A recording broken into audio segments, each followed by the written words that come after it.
बहुत भल है नवीन बाबू, आपण को आम मुख्यमंत्री परिचय देवाक पड़ोनी। आपण जदि एमती आम पाखे सब बेले था आम लोक मैंने आपण महत्व केमिति बुझी था।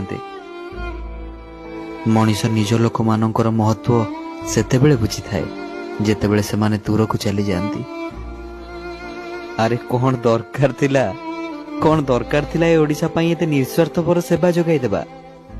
दीर्घ 24 वर्षर निस्वार्थपर सेवा बदल रे आपण ओडिशावासी मान ठारू कौन पाइले? केवल निंदा, अपवाद आ लोकहसा बस।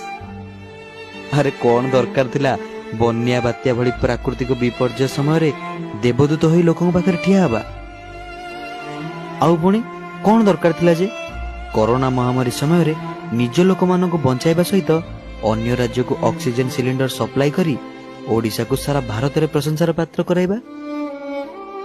आउ कौन दरकार थिला जेतेबेले अन्य राज्य माने ओडिशा को गोटे गरीब राज्य कई थट्टा प्रयास करुथिले ना, सेतेबेले हॉकी वर्ल्ड कप आयोजन करी ओडिशा को विश्व स्तर रे परिचित कराइबा सेटा आपनकर मस्त बड़ भूल थिला। अरे ये तो किछि भी नुहे।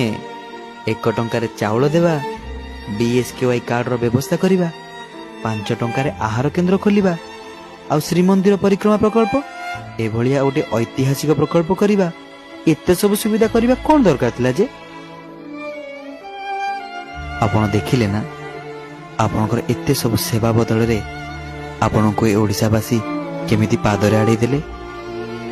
आपण सब किछि देई प्रति बदल रे गोटे कथा कहंती, आपन माने खुशी तो। एबे मु आपण को पचारुची कौन आपण को 24 वर्षर सेवार फल पाई एबे आपण खुशी तो? सतरे सर दीर्घ 24 वर्ष धरी ए ओडिशार जनसाधारण मानकर सेवा करी करी आपण थकी जिबेनी। एबे टिके विश्राम नियंतु सर। आउ देखंतु आपण को हाथ रे गढ़ा ए सुनार ओडिशा आउरी समृद्धि आड़क अग्रसर हेउची कि अर्धपतन आड़क जाउची।